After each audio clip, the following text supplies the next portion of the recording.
Greetings, ladies and gentlemen, and welcome to this latest edition of Tales from Outer Space. Hope you enjoy. I'm a house in the middle of my street, written by Magic Rectangle.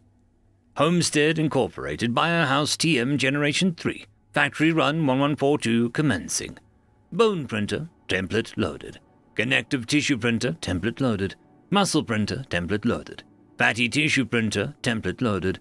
Nerve Printer, template loaded. Organ Printer, template loaded. Blood tank level, 84%. Lymph tank level, 72%. Nutrient slurry level, 65%. All systems within accepted parameters. Printing commenced at 14:32:14 hours, March 12, 24:16 CE. Expected runtime, 1 hour, 23 minutes and 40 seconds. Please stand by. Printing complete. Elapsed time, 2 hours, 4 minutes and 21 seconds. Print head recalibration request sent to senior on-site technician. Neural imprint commenced at 14:37:52 hours. Consciousness came to me slowly. I was disoriented. There was a sensation of movement, a chill, a rush of air. I had memories. I knew I had only just been born, but I could feel them in my brain. A neural implant giving me all the basic information I would need to have a happy and productive life as a Homestead Incorporated Biohouse 3 TM. The most pertinent information at the moment was that I was being shipped to my very own plot, where I'd be planted and finished growing before I could start to serve my purpose. I knew how to modify my body. There was a metabolic cost, so it wasn't wise just to make changes willy-nilly. But I wanted to see what was happening, to watch the world go by, as I was shipped to the place where I would live out my life. I grew eyes, just a few of them.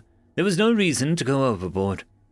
I was on the back of a large truck. My main body, which I am contractually obliged to refer to as the house, lay on its side, with my delicate organs and, most importantly, my brain behind me.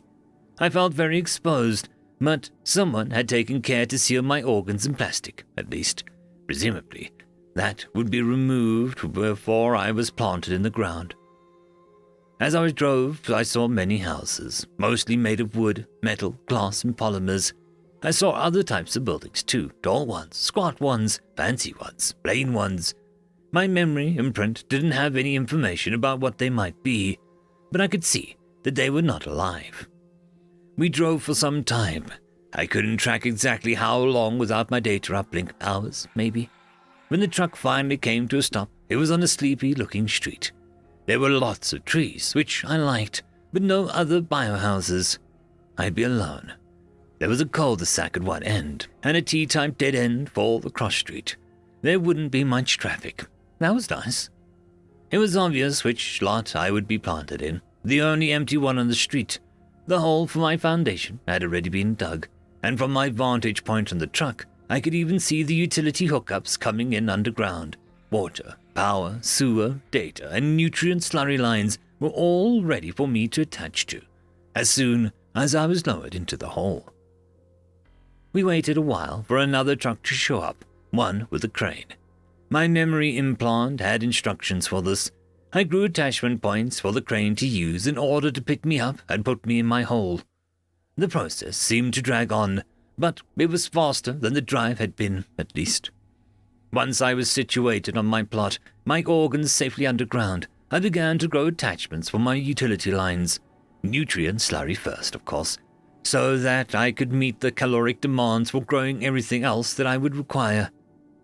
When I'd connected my data line, I brought up my Biohouse 3 TM orientation packet. I knew the gist of it from the memory implant, but it was a good idea to review all of the finer points. Thanks to the Artificial Persons Act of 2339, I was regarded as a full citizen of the Terran Alliance. I could vote in everything. Homestead Incorporated had some helpful advice about this.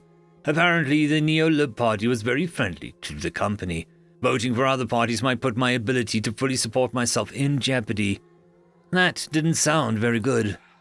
I was also advised to write to my representatives to encourage them to no vote on the upcoming Sentient Land Act. The bill was supposed to give entities which integrate with the land and are unable to move themselves, such as myself, certain rights. Chief amongst them was the right to buy the land we lived on at a fair market rate. This didn't seem like a bad thing to me, but according to the summary provided by Homestead Incorporated, it was. It had something to do with land prices being volatile and mortgages being an additional liability. The bottom line was that I was better off leasing the land from the company. I didn't know anything about politics, but I knew from my memory implant that Homestead Incorporated was a wise and benevolent company, which put my interests first. So I did as they suggested. I used my new address to look up my representative and sent off a copy of a form letter the company had provided, expressing my opposition to the SLA. With that taken care of, I moved on to examining my financial obligations. I owed quite a bit of money to Homestead Incorporated for the expense they went through in making me. They had helpfully laid out a payment plan already, which, if followed, should allow me to repay my debt in only 40 years. In addition to my debt, there was monthly costs for my utilities, my lease, franchise fees, gene licensing fees, brand recognition, and marketing fees. It was all very standard, apparently. I had a lot of flexibility in payment options. It often took anywhere from 6 to 18 months for a house to fully grow into its plot and find a good tenant. Thanks to the generosity of Homestead Incorporated, I could forego payment for up to 2 full years, incurring only a very reasonable 19.99% APR on my account balance. That was a load off my mind. Now I could just focus on growing. I would spend the next year or so becoming the best house that I could be. Ding dong. I had grown a doorbell to fit the other houses on the block. It seemed a little silly. I could have just grown an ear at the door so people could just talk to me directly. But according to a lot of posts on the Homestead Incorporated forums, some humans found that creepy. I opened my front door. Hello? Is anybody there? He was expecting a human to be waiting for him inside. I was never had a human inside me. He would be the first. I was a little nervous about it. I couldn't deny that. What would these feet feel like on my floor? Would he smell bad? Would he be nice? Those and thousands other questions swirled in my mind. Hello? Darn, I was already screwing this up. I should have said something now. Hello? Are you Jacob? You are a little early, but you came to see the house, right? Yes, but who are you? Why can't I see you? Can I come in? Right. I was supposed to invite you in. But why was he confused about not seeing me? Oh no. Had I forgotten to clearly indicate that I was a Biohouse 3 TM on the listing? Of course, please come in. You are looking at me right now. I am the house. I'm a Biohouse 3 TM. This is all of me. He looked around in confusion for a moment before his eyes found one of mine. I knew I shouldn't have too many eyes inside the house. Definitely not in the bedroom and bathroom. That advice was right at the top of the FAQ on the Homestead Incorporated forums, but it seemed to me that having one of the entryway was good for both security and hospitality. Jacob might not have agreed. He seemed quite startled when he saw it. Maybe I'll just be going. No. This wasn't going to be like that I practice. Wait, at least let me show you around. I'm a good house, I promise. Did that sound a little too desperate? If he thought I was desperate, he might try and negotiate the rent with all my debts. I really couldn't afford that. Okay.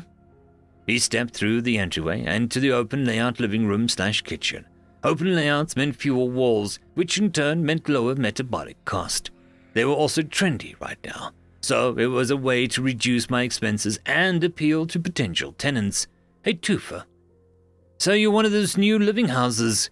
What's that like? Okay, finally things were getting back on track. The Biohouse 3 TM offers luxury and convenience never before seen in a home. AI-driven smart homes cannot compare. A Biohouse 3 TM can grow naturally to accommodate your every household need, while consuming up to 50% less energy than a standard smart home. That all sounds neat, but I don't need the marketing blurb. I was asking you. What is it like? If my walls had sweat glands, they would have been starting to glisten. It was on the spot again. I hadn't practiced an answer at all. Well, I don't know. What is it like being a human? I suppose you got me there.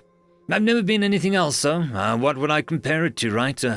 I guess I could say in general it kinda sucks. Between eating, sleeping, pissing, shitting, showering, and working, most of my time is spent keeping myself alive and healthy. I spend very little time actually living. Was my life, better than a human's? I spend most of my time watching videos of dogs on the internet. Waiting for my bits to grow didn't take a lot of mental effort, and my data uplink was plugged directly into my brain. So why not? I probably shouldn't say that. Well, I spend my time growing and maintaining myself so that I would be a nice place for you to live. Or, not necessarily you, but somebody to live. I know that you don't want the marketing speech, but it seems like you don't know much about biohouses, so maybe I could tell you about some of the things I can do. Okay. Why not? Where should we start? Come in the kitchen here. See how the trash can is connected to the floor. Use the little foot lever to open it and look inside. Is that a mouth? Yes, I can eat almost anything. You can throw in food, trash, of course, but even plastic, metal, fibers, most household garbage. Please don't put large amounts of toxic chemicals in there, though. I have an industrial-strength stomach designed for that stuff underneath the garage, so please throw that kind of thing out there. Cool. Is that why you're more efficient than Smart House? One of the reasons. Given my square footage, the trash generated by a typical person could provide up to 15% of my metabolic needs. How many of you would be living here, by the way? I've got 2 bedrooms, but I can grow more. It would just be me. Okay, that's no problem. I get the nutrient slurry pumped in that can cover the differences. Also, my garden. You probably saw it when you were outside. I've got a garden all over my roof, and of course the trees and grass in the lot as well. All of that is actually me. I get about 20% of my calories from photosynthesis, more in the summer, less in the winter, of course. Wait, you're a plant. But I saw your eyeball. Well, I'm actually a hybrid. Plants are very efficient, but not very versatile. I use plants to passively gather energy and to make myself look nice. The rooftop garden also helps keep me cooler in the summer. Most of the house is flesh and bone, though. He seemed to turn a little green with what I said. Shoot! That was one of the faux pas listed in the FAQ on the forums. He was supposed to be more euphemistic when referring to the meat parts. Humans could get queasy about that stuff. So that's why the floor is soft. It isn't a carpet, it's flesh. Well, it is sort of a carpet. It is hair. Feel it. I chose it specifically from a gene bank. It is from a type of dog called the Bichon Frise. Of course, I keep it fairly short, but I could grow it longer if you like, or change the color, any color you like. Even unnatural ones can be spiced in. Jacob sat cross-legged on my floor and began to stroke his hand across my luscious coat. It felt nice, very nice. Would it be bad to tell him that? He lay down on his back and spread his arms in both directions, continuing to stroke me. Okay, I've got to hand it to you. This is the most comfortable floor ever. I almost wouldn't need a bed. I can customize your bed too, hard or soft as you like it, whatever natural materials appeal to you. Smooth, fuzzy, cool, warm. Every aspect of the house can be adjusted to suit your needs. That is quite impressive, I must admit. Going back to the yard for a second, you said that that's all you, even the grass. Does that mean that I don't have to mow? I really don't like to mow. That's right. I can control the exact length of every blade of grass, the branch structure of every tree. In fact, you don't have to clean the house either. You have to tidy your things, of course, but I can just absorb dust, grime, and spills into my skin, and I eat any pests that find their way inside. There is virtually no maintenance for you to do. Jacob got back up and continued exploring the rest of the house. He had questions on all types of topics, and I usually had answers. Whatever uneasiness he had felt the first seemed to have melted away, as had my own. Hey, I just realized you never told me your name. Shoot! That was in the FAQ. I was supposed to pick a name before I started marketing myself. Humans were supposed to relate to you better if you had one. It made them see the Biohouse 3TM less as a monstrous miscarriage of science, and more as a friend. I had meant to do it, but I got distracted by a video of a dog on roller skates. I was supposed to pick a name, but I forgot. I'm new to this. You're actually the first human I've ever talked to. Do you, have any suggestions? My mom was named Amy. Was she nice? She was quiet, but she always knew how to make me feel better when I was down. She used to bake fresh bread in the mornings, not from frozen dough either. She made it from scratch. The house always smelled amazing because of that. I looked up my stink glands in the gene market, 20 credits for a license. I bought it. There were literally hundreds of weird smells on the market as well. I picked one with a 4.6 out of 5 star rating. 2 credits. Many houses, both bio and AI, claimed in their reviews that their humans found it soothing. I fast grew a scent gland in the kitchen, beginning to produce the desired smell, just a little. I didn't want to be too obvious. So, what about privacy? I have eyes and ears in every room in the house, except for the bedroom and bathroom. I can remove any of them you want me to, but to interact with me, you'll need to be in a room where I have ears. In addition, you can ask me to go into privacy mode, and I'll shut my eyes and ears off. To wake me from privacy mode, you just need to knock on the wall in an agreed-upon pattern. Do you get bored in privacy mode? How should I know? I've never been in privacy mode. That probably wasn't the answer that he'd want to hear, though. I have internet. The tour concluded with Jacob returning to the kitchen, attracted there by his nose, no doubt. Are you cooking bread? No. I just thought that you might like the scent. I can have a drone bring fresh bread from the nearby bakery, though, if you'd like that. No. That's okay. Thank you, Amy. This was very thoughtful. Well, it looked like my name was going to be Amy then. So, when can I move in? Jacob worked from home. It was nice having him around, though I had to stop myself from pestering him while he was working. The FAQ on the Homestead Incorporated forum said that it was best to let a tenant initiate conversation, unless there was something important you needed to bring to their attention. I spent the next 2 years with Jacob, much as I had spent the previous year when I was vacant. A lot of browsing the internet and maintaining myself and my land. A family of birds moved into one of my trees in the first spring. Technically, the right thing to do would have been to eat them, like I do to the rodents and insects that wander too close, but I just couldn't bring myself to do it. I'd seen lots of videos of birds. They were cute and mostly harmless. Jacob suggested I feed them. At first it seemed like a ridiculous suggestion. I could do it easily, but why spend extra energy on something like that? Over time, he talked me into it. Jacob explained that having birds around made people happy. That seemed like a good way to raise my property value, so I went with it. I grew a firethorn bush. Normally, it would take several years for such a bush to grow to the point where it could produce enough fruit to satisfy my birds. I didn't want to wait that long, so I fast grew it. It was already 3 meters tall and producing a good amount of fruit. Another family of birds moved into the firethorn itself. They seemed to get along reasonably well with the first family. There was enough berries for everyone. I grew an extra external eye directly across from the bush, so that I could watch the birds all day while performing my other tasks. For some reason, watching birds in my own bush was much more satisfying than watching bird videos online. An added benefit of the fruit that I hadn't considered was that it attracted more rodents and insects for me to eat. In fact, I got so many extra calories from rats, squirrels, beetles, and ants that it more than offset the metabolic cost of producing the fruit. I learned something that apparently no other house had yet thought of, or at least it wasn't on the forums. I gene-spliced a scent gland to produce ant pheromones, tricking them into marching straight into my mouths. All told, there was not a lot of calories in an ant, but you'd be surprised by how many I could catch. Jacob let me grow ears in his bedroom. No eyes, of course, but we would chat for a little while every night when he went to sleep. We didn't really talk about anything important, just random stuff. I liked to show him the cutest or funniest videos I found during the day. He seemed to like that. I started looking for a job. Jacob's rent was enough to cover my expenses, but that was leftovers barely paid for the interest on my debts. If I wanted to actually pay them down, I'd either need to raise my rent or find another revenue stream.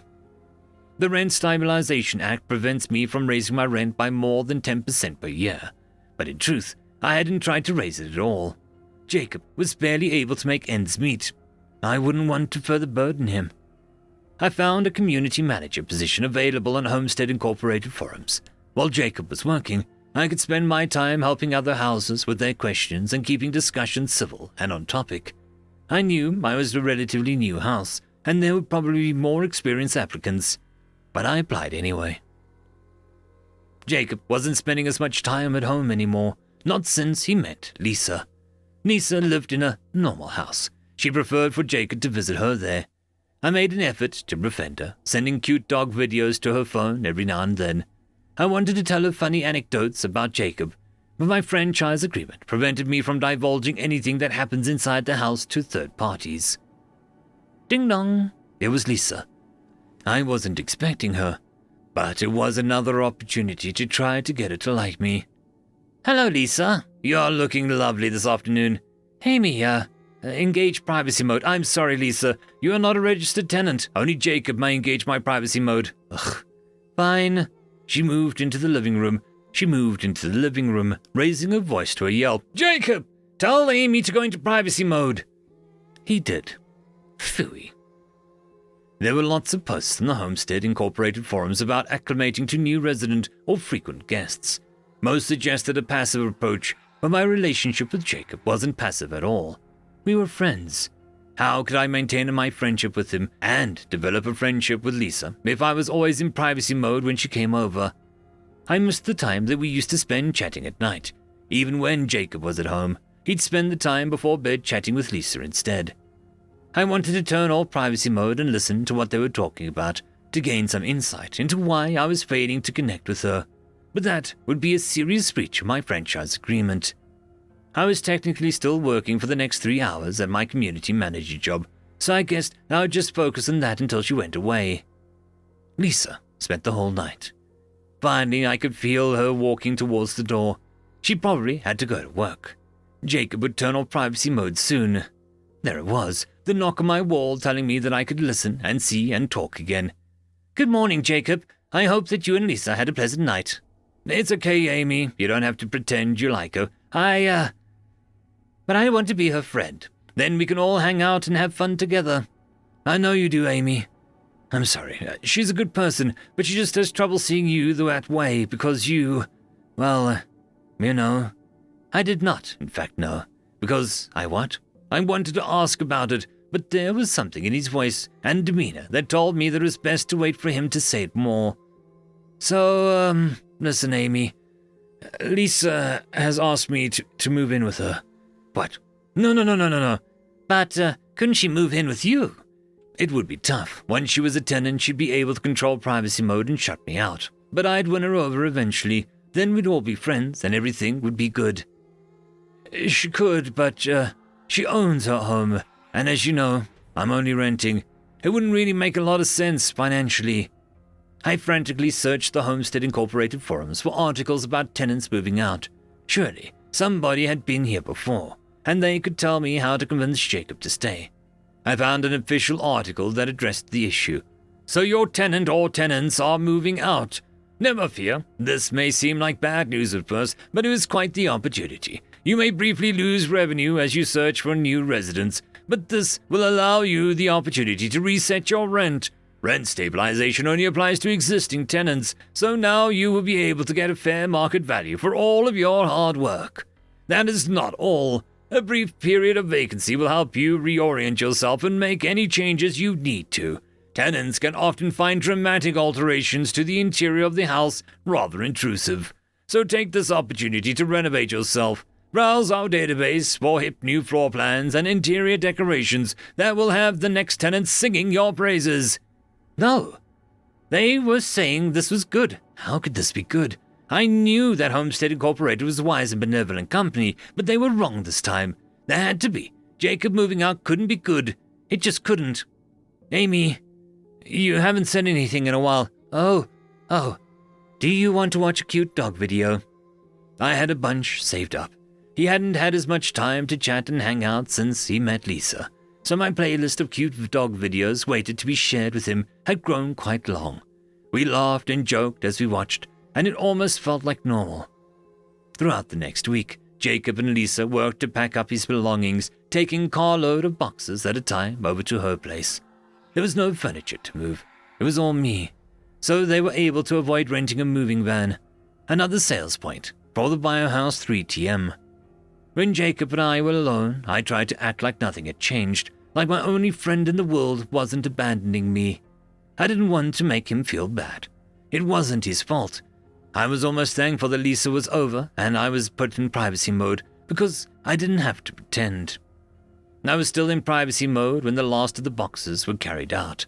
I wondered whether Jacob would simply get into the vehicle and drive off without saying goodbye. Of course, he didn't. He was thoughtful, not like Lisa. I felt the knocking on my wall and reconnected to my senses. We made a small talk for a few minutes. He asked if I had any new renters lined up. I asked how he liked Lisa's place. I tried to force down my feelings again to act normal, but they kept welling back up. Saline leaked from my eyes, far more than it was required to keep them clean and lubricated. Jacob noticed. He put his hand on my wall, gently stroking it. "It's okay, Amy. I'll miss you too." We were silent for a long moment. Then he turned and walked out. Lisa was already in the car with the engine running. I watched them drive away until they rounded the corner and were out of sight. Jacob was gone. End of story. I would just quickly like to thank the T5 channel members and patrons. Caspar Arnholtz, Cam Maxwell, Barkey, it's difficult to pronounce, Lord Azrakul, and Arcadian.